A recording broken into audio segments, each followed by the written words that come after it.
I do face the difficulty, really facing anyone on this side of the Irish Sea, that Britain has never been comfortable, I think, governing Ireland or any part of Ireland.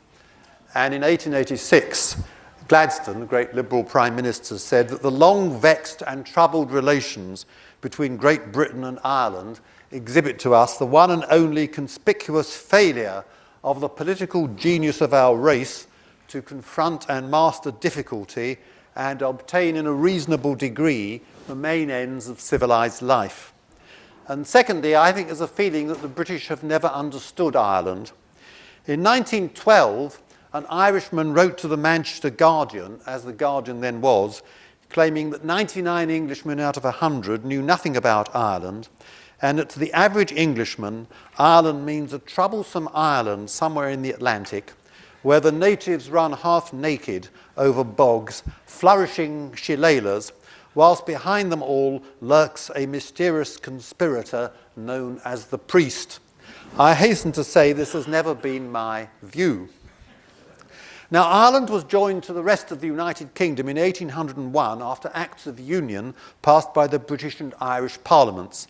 The Act was carried in the Irish Parliament by corrupt means, and in virtue of a promise of Catholic emancipation, a promise not honoured till 1829, and the Union never achieved general acceptance in Ireland.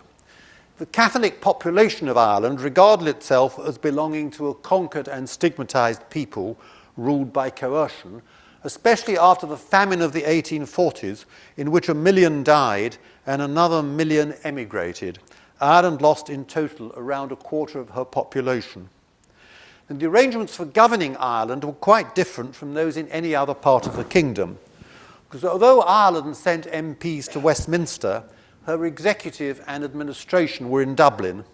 The head of the executive was the Chief Secretary for Ireland, in effect the Secretary of State for Ireland, and he was usually a member of the British Cabinet. He tended to spend 9 months of every year in London, and after 1871, no Irishman by birth was appointed, and some were total strangers to the country.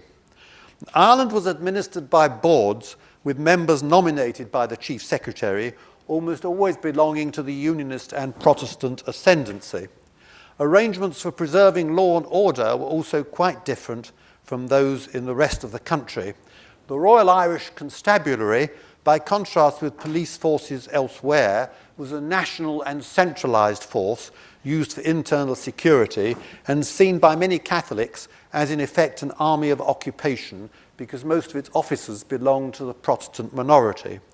For almost the whole of the 19th century, Ireland was governed by special coercive legislation which had no counterpart in the rest of the United Kingdom.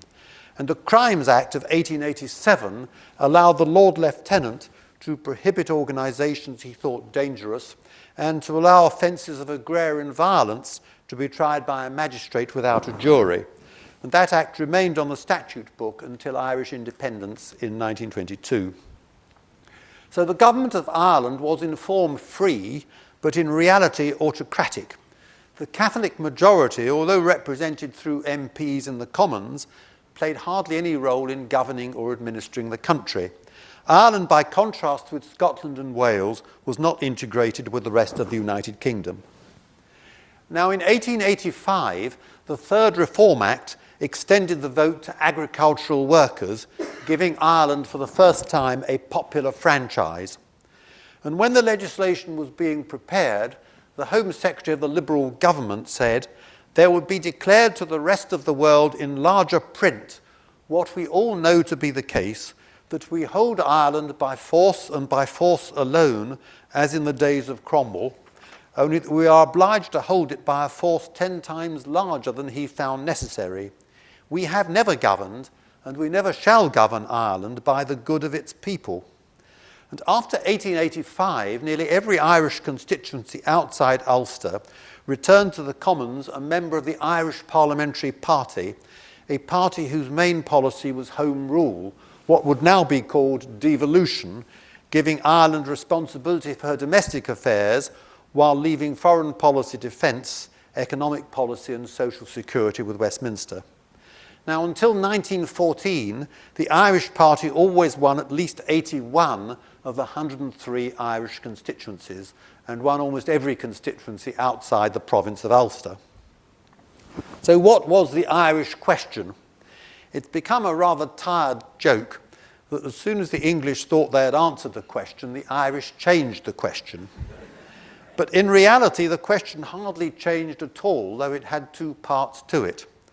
The first part of the question asked whether a liberal society had the right to rule an unwilling, geographically concentrated minority through a form of government that it rejected. Ireland was, as we've seen, governed by those opposed by the majority of her representatives, and whether Liberals or Conservatives were in power in London, the Chief Secretary and the Irish administration were in the hands of a party which had only minority support in Ireland. Irish representatives, unless they belonged to the minority unionist community, played no part in the government of their country. The constitutional implication of the Anglo-Irish Union of 1800 had been the legal equality of Ireland with the rest of the kingdom, but to most in Ireland the relationship seemed one of subordination. Ireland seemed a dependency, not a partner. John Morley, a leading Liberal and a former Chief Secretary of Ireland, said in 1902 that the government of Ireland was, and I quote, a very good machine for governing a country against its own consent. And Ireland was ruled not by consent, but by a mixture of paternalism and coercion. Now, from 1886, the Liberal answer to the Irish question was Home Rule or devolution. But a bill of 1886 was defeated in the House of Commons, 93 Liberals refusing to support it. A second bill in 1893 passed the Commons, but was defeated in the Lords. In 1912, the Asquith Liberal government introduced a third bill, and by then the absolute veto of the House of Lords had been removed. The Lords could do no more than delay legislation for two parliamentary sessions. So Home Rule would become law in 1914. Now, Home Rule, the Liberals hoped, would transform Irish attitudes towards the Union, which would then become, in Gladstone's words, a union of hearts. But many otherwise liberal people, liberally minded people, were opposed to Home Rule, since they believed that even though tainted by corruption, the union with Ireland was the consummation of a long historical process uniting the British Isles under one parliament.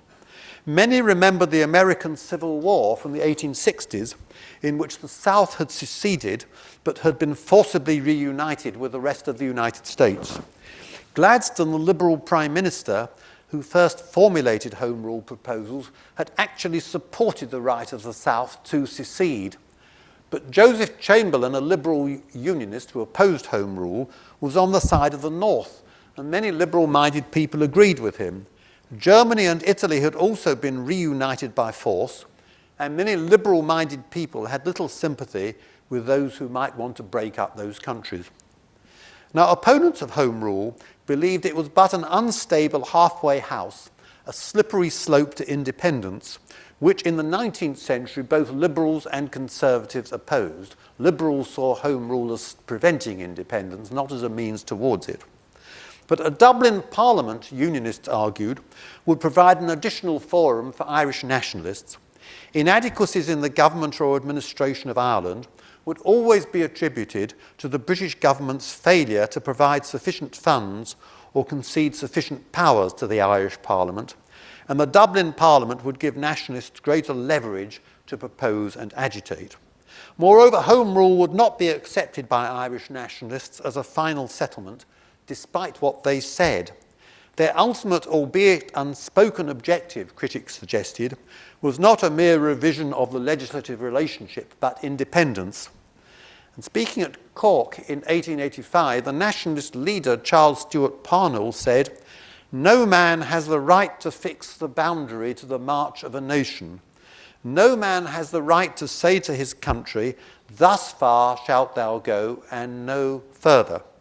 And independent Ireland would, so many believed, constitute a danger to Britain as a hostile base for enemy troops, as it had been during the rebellion of 1798, when part of the country had been occupied by French troops. Whether opponents of Home Rule were right, that it would have led to Irish independence, can of course never be known. The same argument that devolution is a mere halfway house towards independence is currently being tested in Scotland. But in Scotland, the jury is still out. We don't yet know. Opponents of Home Rule believed it would lead not only to the disintegration of the United Kingdom, but also the disintegration of the empire. If Ireland goes, Lord Salisbury, the late 19th century Conservative Prime Minister, said, India will go 50 years later. Now, in fact, India became independent in 1947, just 25 years after Ireland became independent in 1922. Both were to be partitioned and arguably had been held together only by British rule. So the first part of the Irish question asks, how is Ireland to be governed in a liberal polity? But there's a second part of the question, occasioned by the presence of a large Protestant minority amounting to just over a quarter of the population. Now, in most of Ireland, the Protestants were a scattered minority.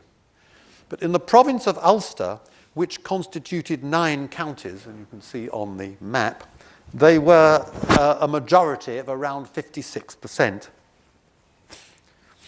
In 3 of the counties of Ulster, Cavan, Donegal and Monaghan, which are now part of independent Ireland, they were a distinct minority, comprising between a fifth and a quarter of the population. In Fermanagh and Tyrone, the Protestants were a more substantial minority, comprising around 45% of the population. But in the remaining 4 counties, Antrim, Armagh, Down and Londonderry, they were in the majority, and in Antrim and Down, an overwhelming majority.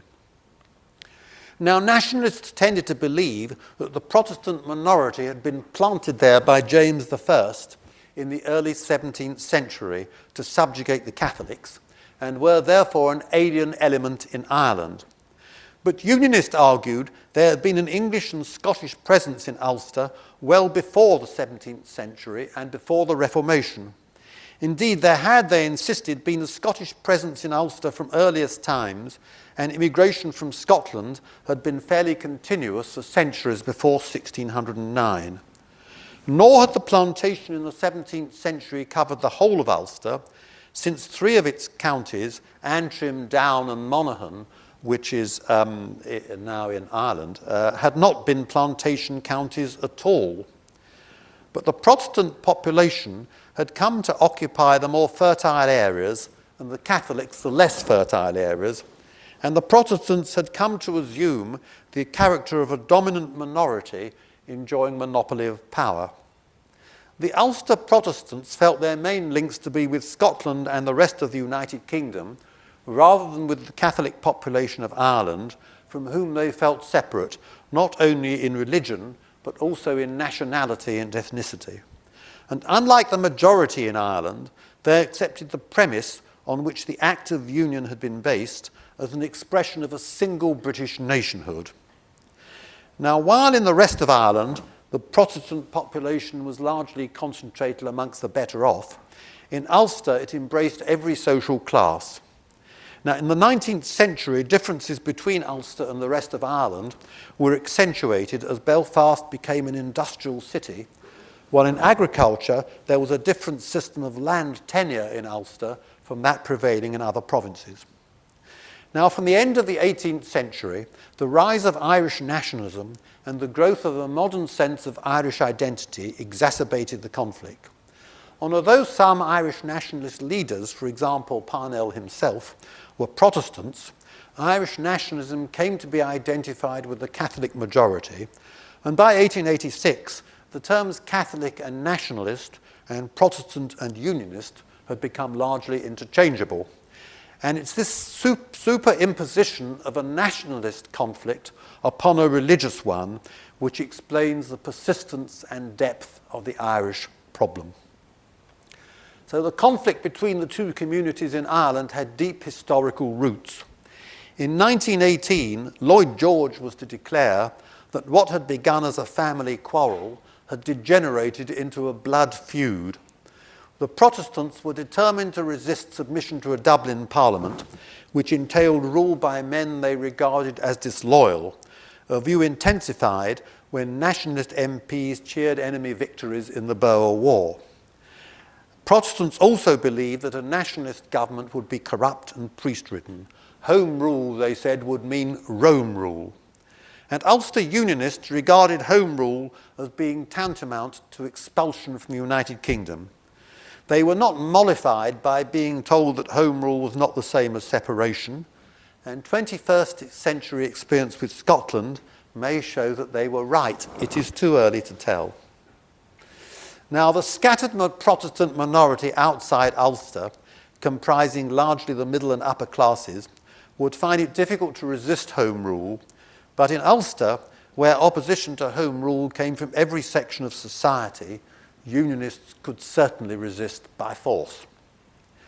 But the basic aim of Unionists was not to secure partition, but to defeat Home Rule. If Ulster succeeds, the Unionist leader Sir Edward Carson declared in 1911, Home Rule is dead. And it's rather ironic that his statue is outside the Northern Ireland Parliament at Stormont because he was strongly against partition. He was an Irish Unionist who believed that religious antagonisms would be less strong in a united kingdom. That whereas, for example, Catholics and Protestants disagreed with each other strongly in Glasgow or in Liverpool, the disagreements wouldn't be as fierce as they would be in an independent Ireland. Now, Unionists believed that without industrial Ireland centred on Belfast, an Irish Parliament would not be viable, and so Home Rule would not be viable. But once it became clear that the Southern Unionists could not prevent Home Rule, Unionists were determined to save Ulster from the wreckage, and partition, which began as a tactic to defeat Home Rule, was to become for Unionists a compromise solution, very much a second best. The first best was keeping Ireland within the United Kingdom. Now, to many on this side of the Irish Sea, Ulster seemed to have right on her side. The case for Home Rule, after all, was based upon self-determination. But did not Ulster also have a right to self-determination? Ireland, after all, contained 1/15 of the British population, Ulster 1/4 of the Irish population. The Irish nationalists said they did not want to be ruled by Westminster. The Ulster Protestants said they did not wish to be ruled by Dublin. Now, the appeal of Ulster Unionists was a very powerful one at a time when British identity was still to a large extent defined by religion, because Britain before 1914 was a Protestant country, while Catholics still faced a considerable degree of social discrimination. Religion then was much more important in defining British identity than it is now. Now, the Irish nationalists said they did not regard themselves as British, but as Irish, and their Irish identity was, they believed, incompatible with rule from Westminster. The Ulster Protestants replied they were British. The nationalists insisted that Ireland was a unity comprising a single nation. Ireland, being an island, must, they argued, remain under a single unit of government. But that view, Unionists argued, ignored the realities of ethnicity, religion, and nationality. Now, from one point of view, the Ulster argument was stronger than that of the nationalists, because Ulster, unlike the nationalists, was not asking for a privilege, the privilege of a separate legislature within the United Kingdom. All they were arguing for was the maintenance of their existing constitutional position as citizens and taxpayers of the United Kingdom. Now, in 1886, Joseph Chamberlain, the liberal unionist, insisted that Ireland consists of two nations. But for an Ulster unionist, Ulster could not by definition be a separate nation. The essence of unionism was that Ulster was part of the British nation. So Ulster did not seek a Home Rule Parliament of her own. What she wanted was continued rule from Westminster as part of the United Kingdom. In the words of the Ulster Solemn League and Covenant signed in 1912, Unionists sought, and I quote, "to preserve for ourselves and our children our cherished position of equal citizenship in the United Kingdom." The nationalist claim was based on nationhood, the unionist claim on citizenship. Now, while the Unionists neither understood nor sympathised with the nationalist claim, few Liberals understood or sympathised with the Unionist claim, nor did they understand the strength of Ulster's case. And many Liberals regarded Ulster Unionists as a disaffected minority within Ireland and were prepared to offer extensive guarantees for minority rights in the Home Rule Constitution. But the Ulster Unionists did not regard themselves as a minority in Ireland, but as part of a majority within the United Kingdom. They were not therefore to be conciliated by minority guarantees, however generous. They would not under any circumstances accept rule from Dublin. What then would happen in Ulster when Home Rule reached the statute book? Could she resist Home Rule? The Ulster Question seemed to raise for many fundamental questions of identity and allegiance lying beyond the to and fro of electoral politics. The majority in Westminster had no right, Unionists believed, to extrude a part of the country against its wishes, and Ulster had an absolute right to remain in the United Kingdom for as long as its people wished. Were that right to be threatened, Unionists believed that Ulster had every right to disobey the law, since the contract binding them to government had been broken. Their loyalty was contractual rather than unconditional. It depended upon the British government respecting their constitutional position. Now, Ulster's stance was strongly supported by many army officers, a number of whom came from Anglo-Irish families and were steeped in the history of the American Civil War, which was part of the syllabus at Sandhurst. And indeed, Ulster Unionists were accustomed to assume the mantle of Abraham Lincoln, especially since July 1913 marked the 50th anniversary of the Battle of Gettysburg. Home Rulers, on the other hand, was seen as rather like the secessionists in the American Civil War. Now, in July 1912, the Conservative leader, Andrew Bonar Law, declared at a rally in Oxfordshire, "They, the Liberals, may perhaps carry their Home Rule Bill through the House of Commons, but what then? I said the other day there are stronger things than parliamentary majorities." And he ended his speech with fighting words. He said, "I can imagine no length of resistance to which Ulster can go, in which I should not be prepared to support them, and in which, in my belief, they would not be supported by the overwhelming majority of the British people." And this and other speeches were thought by supporters of Home Rule to be outrageous, and indeed Bonar Law, as leader of the opposition, was suggesting it was permissible to resist an act of Parliament by force. He insisted what he was saying was little different from what had been said before, and indeed in line with the Whig doctrine of resistance to oppression. Bonar Law used the analogy of 1689, asking, how can the descendants of those who resisted King James II say they have not a right, if they think fit, to resist the imposition of a government put upon them by force? Even further, he was to declare that not only would the army refuse to obey orders to march against Ulster, but he would encourage them in this course. In November 1913, speaking in Dublin, he repeated the analogy with 1689, declaring that James II had behind him the letter of the law, just as completely as Mr. Asquith has now. In order to carry out his despotic intention, the king had the largest army which had ever been seen in England. What happened? There was no civil war. Why? Because his own army refused to fight for him. And these were not idle threats. Even before the Home Rule Bill had been introduced in the Commons, Sir Edward Carson told Ulster Protestants to be prepared the morning Home Rule passes to become responsible for the government of the Protestant province of Ulster. The people of Ulster, Bonar Law told the Prime Minister in July 1914, knew they had a force which would enable them to hold the province, and with opinion divided in this country, that is the rest of Britain, it was quite impossible that any force could be sent against them that would dislodge them. Therefore they knew that they could get their own terms, and it was certain they would rather fight than give way. In other words, Ulster would unilaterally declare separation from the Irish Parliament once Home Rule was on the statute book. Now, if Ulster was determined to resist Home Rule by force, the British government could only include them in a Home Rule Bill by an even greater display of force, which would require use of the army. And this raised a number of questions. The first was whether the army, some of whose senior officers were themselves Irish Protestants, would observe orders to coerce Ulster into a Dublin Parliament. The second was whether the British people would be prepared to support coercing Ulster. The third and perhaps most important question was how Ulster could be permanently held under a Dublin Parliament against its wishes. The answer could only be by British armed forces subduing her and turning her into a conquered province while a Home Rule Parliament was being established in Dublin. And then once that Parliament had been established, the Protestants of Ulster would somehow accept Home Rule so that the troops could be withdrawn.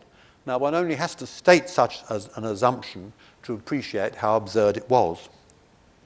So, from the beginning, the Liberal government appreciated that it might well have to exclude Ulster from the Home Rule Bill. But exclusion did not, Liberals then believe, imply permanent partition. Of the 4 dominions then in existence, only New Zealand had not been partitioned.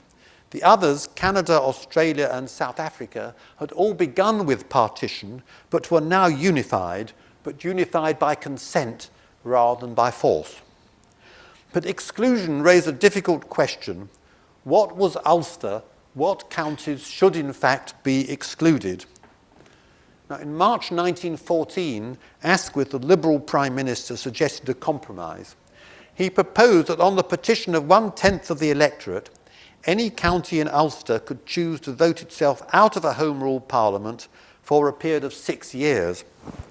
After that period had ended, it would automatically be included unless Westminster decided otherwise. Since there would be 2 general elections during that 6-year period, it was open to British electors to decide, if they wished, to alter these arrangements. Now, the practical consequence of that would be that just 4 counties, Antrim, Armagh, Down and Londonderry, would be excluded.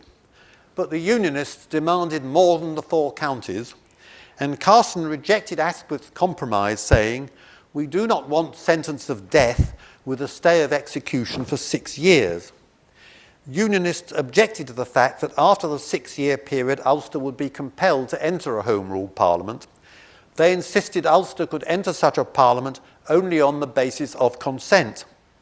Under Asquith's proposal, the British voter would be required to consent in the 2 general elections during the 6-year period, but Ulster's consent would not be needed. So there seemed to be a deadlock and a real threat of civil war.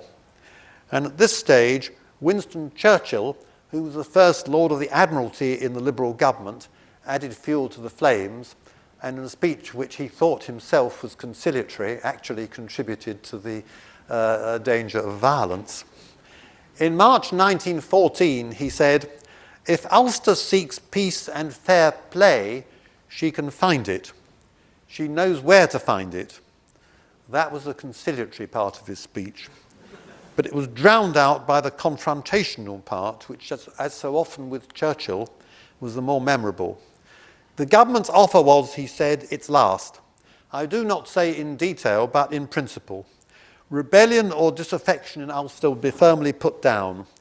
Were the Unionists to persist in rejecting the government's offer, Churchill went on, this would show that they prefer shooting to voting. They would rather use the bullet than the ballot. He then attacked the Conservatives. There is no measure of military force which the Tory party will not readily employ. They denounce all violence except their own. They uphold all law except the law they choose to break. They always welcome the application of force to others, but they themselves are to remain immune. They are to select from the statute book the laws they will obey and the laws they will resist. He ended with a magnificent peroration.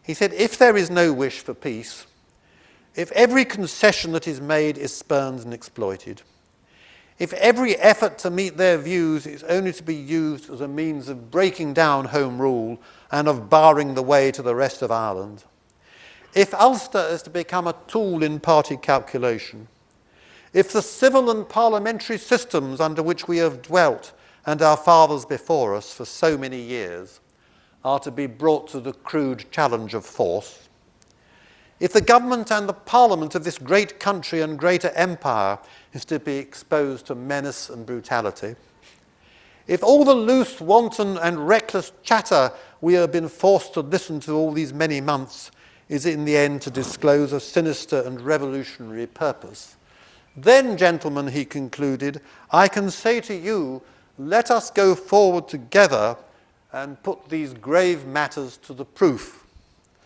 Now, never one to waste a good phrase, Churchill was to repeat this last sentence in his challenge to Hitler in January 1940.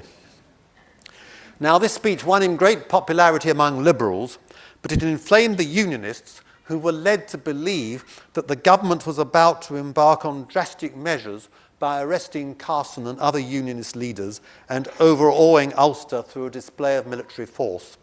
And it then rapidly became clear that senior army officers would not take part in any coercion of Ulster. To try to achieve a settlement, King George V called a conference at Buckingham Palace in June 1914. The issues had, it seemed, been narrowed to two matters relating to exclusion: the length of time for which Ulster was to be excluded and the area to be excluded. The conference first considered the area to be excluded, but it never managed to consider the length of time of exclusion, since it rapidly became deadlocked on the question of the area to be excluded. Nationalists insisted on a vote by county, which would mean that just 4 counties would be excluded. Unionists insisted on a clean cut of the whole province, that is 9 counties, 3 of which are now in Ireland. The conference then considered dividing Ulster, but it came to be deadlocked on Tyrone. John Redmond, the nationalist leader, said he could never agree to Tyrone being excluded from Home Rule. Carson, the Unionist leader, insisted he could never agree to Tyrone being included in Home Rule. There was a similar deadlock over Fermanagh. Carson then proposed 6-county exclusion so that both Tyrone and Fermanagh would be excluded from Home Rule, but that too was unacceptable to the nationalists. This was in fact the first time that a 6-county Ulster, the current Northern Ireland, was suggested as a proper unit for exclusion. In an attempt to break the deadlock, Asquith with great diffidence said that if the conference could agree on everything except Tyrone, some impartial authority might be selected who would undertake the task of fairly dividing Tyrone. That too was rejected both by nationalists and by Unionists. The conference broke down. It had not even discussed time limit. On the day before the conference ended, Asquith wrote a very revealing letter to his girlfriend, Venetia Stanley, of what he said was that most damnable creation of the perverted ingenuity of man, the county of Tyrone. The extraordinary feature of the discussion was the complete agreement in principle of Redmond and Carson. Each said, I must have the whole of Tyrone or die, but I quite understand why you say the same. The speaker, who incarnates bluff, unimaginative English sense, of course cut in. When each of 2 people say they must have the whole, why not cut it in half? They would neither of them look at such a suggestion. Nothing could have been more amicable in tone or more desperately fruitless in result. Aren't there remarkable people, Asquith said, and the folly of thinking that we can ever understand, let alone govern them? Now, after the conference, Asquith made a further concession, saying that if county option was agreed, he was prepared to allow continued exclusion after 6 years, a significant concession. The Home Rule Bill became law on the 15th of September 1914, 6 weeks after the First World War had begun. But its operation was to be suspended until the end of the war, and Asquith promised he would reintroduce an amending bill in the next parliamentary session before Home Rule came into effect, so that it could be modified with general consent and Ulster, however defined, could be excluded. He insisted it would be absolutely unthinkable amidst this great patriotic spirit of union to use force, any kind of force, for what you call the coercion of Ulster. But what was to count as Ulster was still not defined. Now, many historians believe that Britain was near to civil war in 1914 over Ulster. And in my book, I explain why I do not share that view. There was certainly a threat of armed revolt from Ulster, but Ulster posed a threat of civil war only if she could command support from this side of the Irish Sea, and by 1914 that was becoming doubtful. Conservatives were being increasingly worried as to the international implications of the Ulster conflict and fearful that enemy powers might take advantage of it. The Conservatives would not have pressed their Ulster policy were it to damage the unity of the country in face of a hostile Germany. They were aware that precipitate action would lose the support of public opinion in Britain. But in any case, what would Ulster be rebelling against? By August 1914, her right to exclusion had been accepted by Liberals and also, though unwillingly, by nationalists. Ulster's important concession that there would be exclusion on the basis of county option without time limit gave the Unionists much of what they were fighting for. There was admittedly no agreement on the area to be excluded, but as Lloyd George was later to put it, men would die for the empire, but not for Tyrone and for manor. There would no doubt have been riots and fighting in Ulster, and perhaps elsewhere in Ireland, and the borders of the excluded area might well have been eventually determined by force, but the fighting would probably not have spread to this side of the Irish Sea. The Ulster Unionists, to be successful, would have needed wide support outside Ireland, and the public on this side of the Irish Sea would have asked itself why there should be a battle for something that had already been in principle conceded.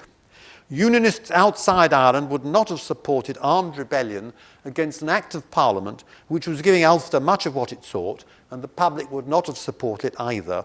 It was therefore not clear who would fight who in a civil war in Britain, nor what they would be fighting about. Liberals and Conservatives were in fact much closer in Irish matters than others were prepared to admit. At the outbreak of war, Home Rule on the basis of partition appeared a fait accompli, and perhaps a Dublin Parliament, which would follow, as Redmond hoped, conciliatory and consensual policies, would not in the end have appeared as dangerous to the Protestant population of Ulster as had been believed, in which case Ireland could have been reunited just as Canada and Australia and South Africa had been reunited after initially being partitioned. Carson, the Unionist leader, certainly hoped this would prove the case. He was, as I've said, an Irish Unionist who hoped to avoid Home Rule entirely. He saw Home Rule as a second best, but partition as a third best. And he hoped that Home Rule could, with conciliation on both sides, be a prelude to the restoration of Irish unity. So in 1914, Home Rule seemed almost to have answered the Irish question. When war broke out, Redmond, the nationalist leader, declared the government could take all British troops out of Ireland.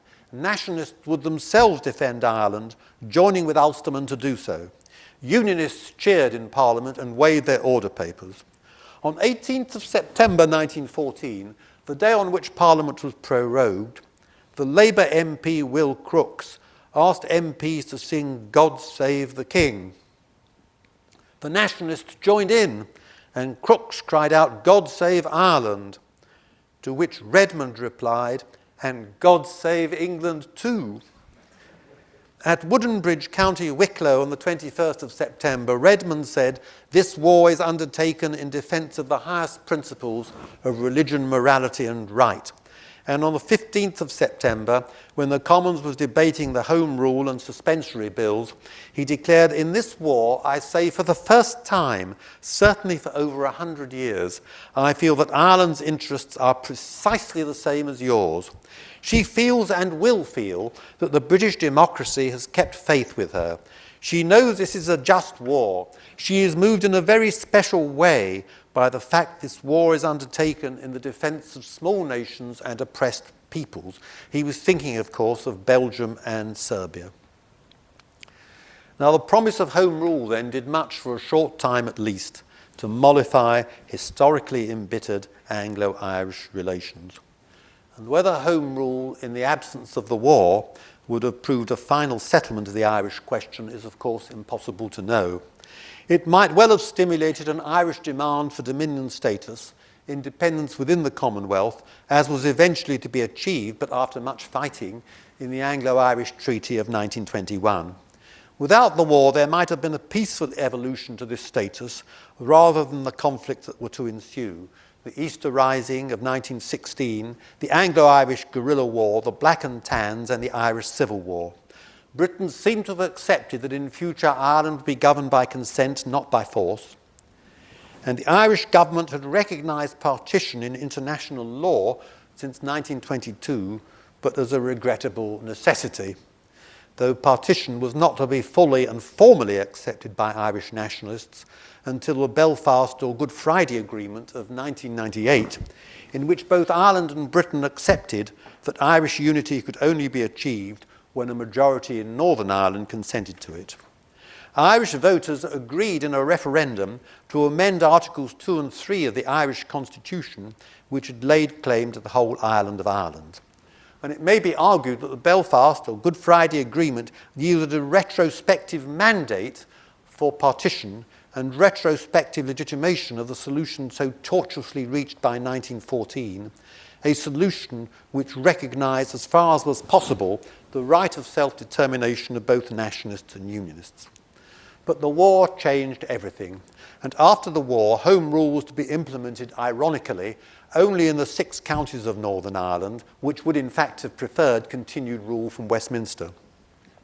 But Home Rule was no longer acceptable to nationalist opinion. By 1918, the Irish Parliamentary Party had been electorally obliterated by Sinn Féin, which sought independence. And Ireland outside the 6 counties moved to independence in 1921 after the guerrilla war, and then in 1949 left the Commonwealth, even though the Commonwealth by then would not have threatened Ireland's status as a republic, nor the role of her head of state. And Ireland, together with Burma and Myanmar, are the only countries once ruled by Britain which are not now in the Commonwealth. And relations between Britain and Ireland became more distant. Ireland supported Britain's war effort in 1914, but not in 1939, when she remained neutral. And after the 1914-18 war, the Irish problem, which appeared to have been solved, reappeared. In Churchill's graphic words from his book on the war, called The World Crisis, "Then came the Great War. Every institution almost in the world was strained. Great empires have been overturned. The whole map of Europe has been changed. The mode of thought of men, the whole outlook on affairs, the grouping of parties, all have encountered violent and tremendous changes in the deluge of the world. But as the deluge subsides and waters fall, we see the dreary steeples of Fermanagh and Tyrone emerging once again. The integrity of their quarrel is one of the few institutions that have been unaltered in the cataclysm which has swept the world. Though it wasn't unaltered, it was, I think, strengthened. Ireland settled down after a brutal civil war to become a parliamentary democracy. Northern Ireland emerged as a statelet comprising 6 counties. Until 1972, it was run by the Unionists, but not in a spirit of conciliation as Carson had hoped. Instead, there was gross discrimination against Catholics, particularly in housing and employment. And this led in the 1960s to the growth of a civil rights movement, and then to the upsurge of terrorism by the Provisional IRA, which sought to secure Irish unity by violent means. But in 1998, the British and Irish governments negotiated the Belfast or Good Friday Agreement, a huge step forward. It was accepted by both governments that Irish unity could only be achieved by consent. In the absence of such consent, it was agreed that in Northern Ireland, the nationalist minority, as well as the unionist majority, would enjoy a guaranteed place in governing Ulster, so that discrimination against the minority would end. Now, in recent years, pressures for Irish unity have increased for 2 reasons. The first is Brexit, the second is demographic change. Now, Brexit has made Irish unity appear more plausible, because in the Brexit referendum of 2016, Northern Ireland proved more favourable to Britain's continued membership than any part of the United Kingdom except Scotland. 56% in Northern Ireland voted to remain and 44% to leave. So the majority in Northern Ireland could argue that Northern Ireland was being extruded from the EU against its will. So in Northern Ireland, as in Scotland, the Brexit referendum seemed to offer encouragement to nationalists. There was clearly a large majority on the island of Ireland for EU membership, since Ireland herself remained an enthusiastic member of the EU. And Northern Ireland would find it easier than Scotland to rejoin the EU, since if Irish unity came about, she would be joining with an existing member state, and unlike Scotland, would not have to renegotiate her membership. Northern Ireland's position would be analogous to that of East Germany, which also became automatically part of the European Union when in 1990 she joined with West Germany. So Northern Ireland is unique in the United Kingdom because it's the only part of the United Kingdom that could rejoin the European Union automatically without needing to renegotiate entry.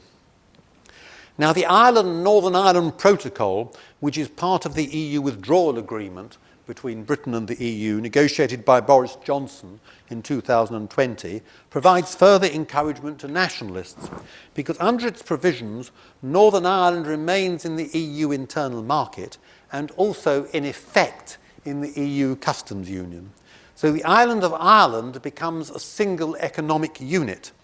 Ties with the rest of the United Kingdom are loosened since there is a regulatory and customs border in the Irish Sea. Now, most unionists in Northern Ireland reject the protocol, but nationalists can argue that the economic unity of Ireland should be accompanied by political unity. Now, after the Brexit referendum, one Irish commentator went so far as to suggest that for the first time in my life, the prospect of a united Ireland is not only credible, but inevitable. Polls in Ireland show a majority for unity, and unionists need no longer fear that it would mean rule by Rome, since following the exposure of sexual abuse scandals in Ireland by the Catholic clergy, the position of the Church has been gravely weakened. But according to a poll in the Irish Independent in April 2021, the majority favouring unity in the Republic was reduced to 46%, were to involve an increase in taxes, and it falls to 13% were Ireland to take on the subsidy by which the United Kingdom supports Northern Ireland. And the British would clearly not continue that subsidy. As Sir Edward Carson argued in the pre-1914 debates, divorce is not generally accompanied by wedding presents. And it would be a mistake to believe that all of the 56% in Northern Ireland who voted Remain in the Brexit referendum were also supporters of Irish unity. It is in particular highly unlikely that the 34% of self-designated unionists who voted Remain were also voting to join with the rest of Ireland. But there is a second factor favouring Irish unity, the facts of demographic change, which have led for the first time to a Catholic majority in Northern Ireland. Protestants had already lost their cultural and electoral dominance. Unionists no longer have a majority either amongst Northern Ireland MPs at Westminster or in the Northern Ireland Assembly, where Sinn Féin is the largest party, as indeed it is in Ireland. And according to the 2021 census, the Protestants are no longer in a demographic majority either. 45.7% of the resident population in Northern Ireland are Catholics or brought up as Catholics, compared to 43.8% as Protestants. Catholics now outnumber Protestants in an entity designed to secure a permanent Protestant majority. So unity could be brought about through the facts of demography. But we must be careful in interpreting these figures, for the Catholic population of Northern Ireland is by no means unanimous in its desire for unity, and the percentage vote for the two main nationalist parties, Sinn Féin and the Social Democratic and Labour Party, has remained strikingly stable, 40% in the 1998 Assembly election and slightly less, 38% in 2022. Sinn Féin's success has been largely due to switches from the other main nationalist party, the Social Democratic and Labour Party, rather than conversions from outside the nationalist camp. The Unionist vote, by contrast, is split between the DUP, the Ulster Unionist Party, and Traditional Unionist Voice, while some Unionists vote for the Alliance Party, which is neutral on the border. But perhaps more important than that, the census figures probably mask the growth of secularisation in both Protestant and Catholic communities. Northern Ireland's constitutional future is more likely to be determined not by Sinn Féin or the Democratic Unionist Party, but by those in the secularised middle ground. And perhaps it is fair to say that neither nationalists nor unionists have yet made a convincing case to that middle ground for the option they favour. But even if demographic change were to bring about Irish unity, it would be dangerous without strong unionist consent, since it would otherwise leave a large, disaffected and possibly violent unionist minority in the Republic. It is dangerous to assume that unionists, even in the minority, would accommodate themselves peacefully to united Ireland, especially an Ireland in which Sinn Féin could come to power, as it has in the north. And in the past, both British governments and Irish nationalists have underestimated unionist intransigence.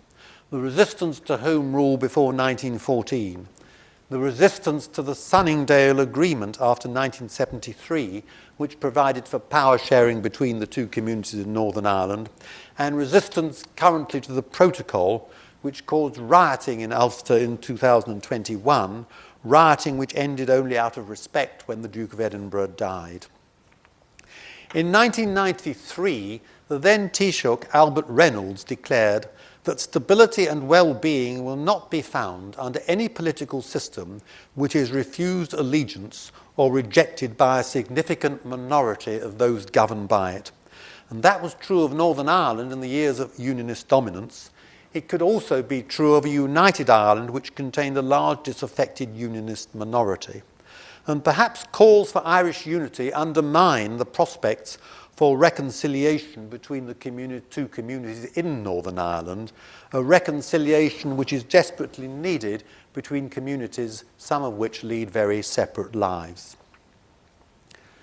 Now, the fundamental problem in Ireland has in a sense been the same since the nationalist claim was raised in the 19th century. It is that there is no way of drawing lines on the map which does not leave at least one group, whether nationalist or unionist, as part of a disaffected minority in at least one of the polities so created.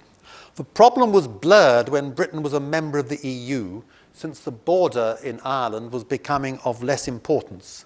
But Brexit has reinstated the importance of that border and re-emphasised the conflict between nationalist and unionist identities. What then is the answer? After 1918, it was clear the answer could not be found in forcing Irish nationalists to remain within a polity that they rejected. But the Belfast or Good Friday Agreement shows that complete separation is not the answer either, and that the Northern Ireland problem can only be resolved through closer relationships between Britain and Ireland. In the 19th century, the Irish nationalist Henry Grattan accepted that total separation of Ireland was not the answer, declaring the Channel forbids union, the ocean forbids separation. The Belfast or Good Friday Agreement constituted a recognition by both Britain and Ireland that the manifold links between the two countries could not be contained within a framework which would make them as foreign to each other as, for example, Chile and Nigeria. In the 19th century, Gladstone, the great Liberal Prime Minister, also appreciated that neither total separation nor partition could of themselves resolve the Irish problem.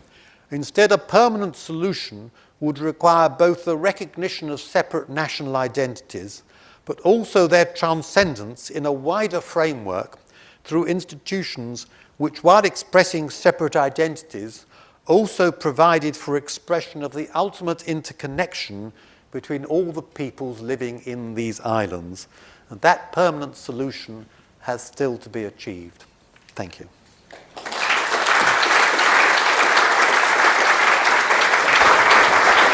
Given the population changes in Northern Ireland, is a referendum on independence now inevitable? And if so, when might it happen? Well, thank you. As I said, I don't think it is inevitable. I don't think anything's inevitable. I think someone once said nothing's inevitable except death and taxes.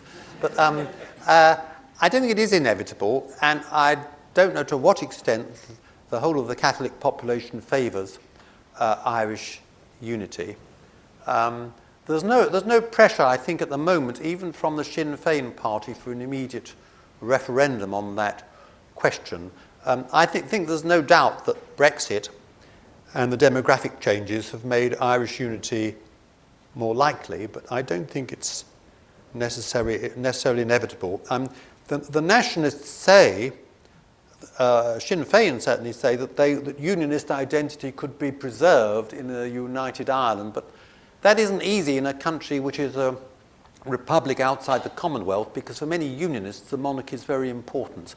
And I think perhaps the death of the Queen and the accession of the new king has emphasised that point amongst unions. So I think that might be a bit of a stumbling block. So I don't think it's inevitable. Do you think, as well as, I mean, some of my Irish friends always feel that we don't want to inherit the troublesome minority in the north. Well, in the 1970s, when he was leader of the opposition, Harold Wilson, the leader of the Labour Party, said to Jack Lynch, the Taoiseach, that Britain was intending to withdraw her troops from Northern Ireland, and if there was peace, it would agree to the cession of Northern Ireland in 15 years. And Jack Lynch was rather shocked by that and a bit frightened, I think. He wasn't eager at that time. Well, Northern Ireland, of course, then was very violent indeed. Why is the Northern Ireland Protocol proving so difficult to resolve? Well, it raises very difficult constitutional issues because Northern Ireland, from some points of view, is not part of the United Kingdom in terms of the enactment of law. For instance, it has its VAT rules are those of the EU, so that when Rishi Sunak as Chancellor passed a measure exempting Britain, reducing VAT on various energy matters, this did not apply. I think I'm right. Please correct me if I'm not. It did not apply in Northern Ireland. And Northern Ireland, in the internal market, is subject to the rules of the European Union, on which it is not represented. So Northern Ireland has the problem of being taxed without representation. That's the issue which led to the breakup of the American colonies.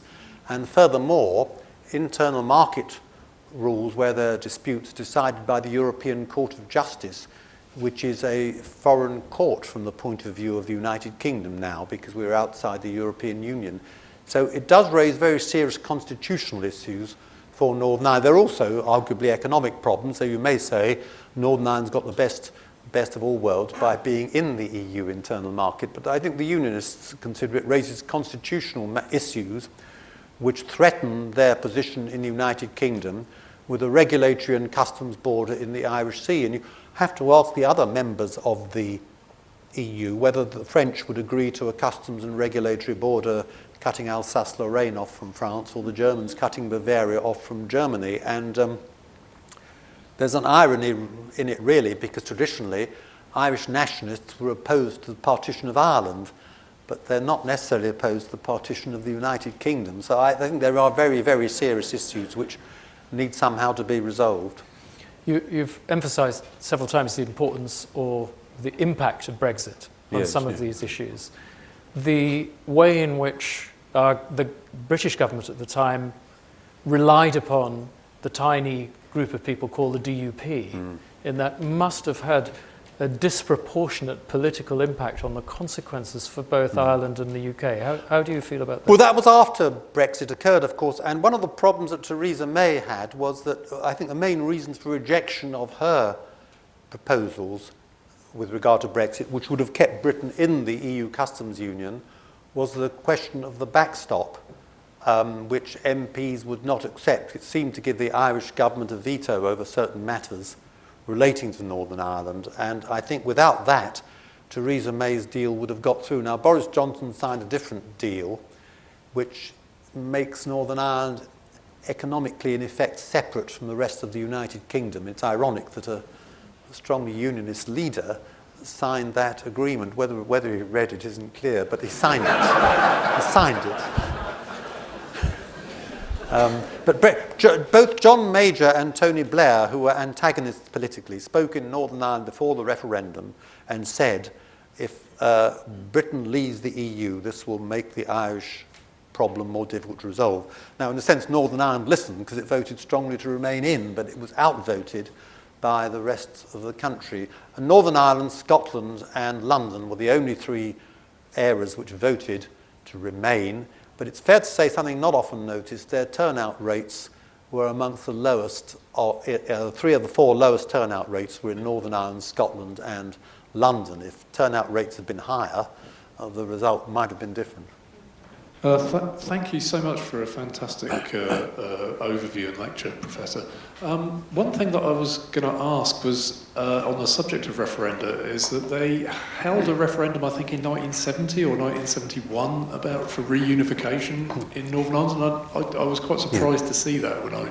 Yeah, there was a border poll, I think it was 1973, but it wasn't helpful because the minority population, the Catholic population, did not vote, so it gave a huge majority for staying in the United Kingdom. But the reason for that, there was a reason for them deciding not to vote, because it was obvious there was a majority for staying in the United Kingdom, because that was the basis on which Northern Ireland had been created, that it had a Protestant majority. But now, as I say, it doesn't have a Protestant majority. It's changed. So you may argue that basis has been undermined. But there certainly was a border poll, the first local referendum. That, in a way, did prove an important precedent, because it proved a precedent for our first European referendum, which was in 1975, which yielded a 2-1 majority for staying in the European community. But without the 73 border poll, there might not have been as much pressure in the rest of the country for a referendum on the common market as the European Union then was. But there's a kind of malign fate which infects the Irish problem, I say particularly in 1914, when I think it was very near to a settlement. And also, you could argue from this point of view, Brexit is a malign fate, that I think the lines between being British and Irish are becoming very blurred by the European Union. And just as it achieved a reconciliation originally between France and Germany, it might have helped do that between Northern Ireland and the rest of Ireland. But Brexit, I mean, there may be other good reasons for Brexit, I'm not arguing against that, but Brexit did make life more difficult, I think, on the island of Ireland. Thank you very much indeed. I think we should invite you back in 100 years to have another go at answering the question. And in the meantime, may I invite you to thank Professor Bogdanor once more for a wonderful lecture. Thank you.